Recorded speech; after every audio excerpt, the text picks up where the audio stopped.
It's Friday, and so that means we do a top five. And this week we're going to do top five comedies. I've been watching some more heavy stuff lately, and so I started to reflect on what is it that actually makes me laugh. And so I thought it'd be fun to start with my top five comedies ever. At number five, I have Waiting for Guffman. This movie made me smile from the moment it started until the moment it ended. It's very dry humor, it's super deadpan, which I love. And the cast is amazing. Catherine O'Hara, Eugene Levy, Parker Posey, a slew of other people. If you like really dry stuff, or you're into shows like The Office and Parks and Rec, definitely check this movie out. It's amazing. At number four, I have Dumb and Dumber. I feel like this is probably on a lot of people's list. This was just such a big part of my childhood. I remember the first time I ever watched it was at a sleepover in third grade. And I didn't really understand a lot of the jokes, but I just knew it was funny. And even though I actually haven't watched it in years, I still quote it regularly.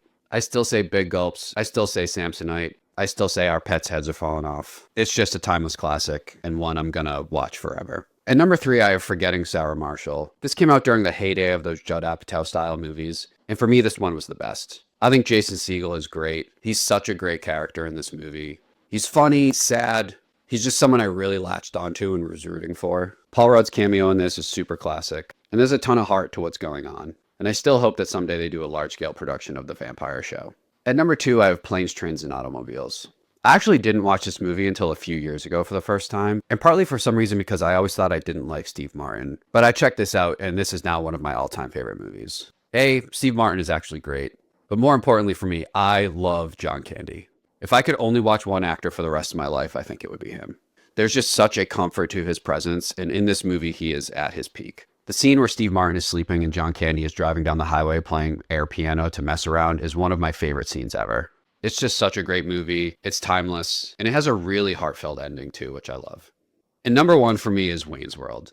I used to watch this a lot as a kid, and I loved it then, but I don't know if I really understood a lot of the jokes. This is actually the copy I grew up with. We borrowed it from a family friend and then never returned it. But I watched this again last year for the first time in a while, and this movie is so good. Every bit in this movie makes me laugh. It perfectly breaks the fourth wall at times. These two characters are so iconic to me.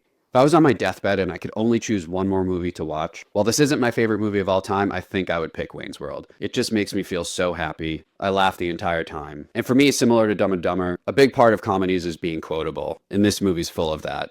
I still constantly quote the scene where they start doing very blatant advertising in the middle of what's going on. So these are my five favorite comedies. Let me know what your five favorite comedies are down in the comments. Be sure to like this video, follow along as I try to get to 1,000 followers, and so you can watch more movie videos like this. See you next Friday with another top five. Take care.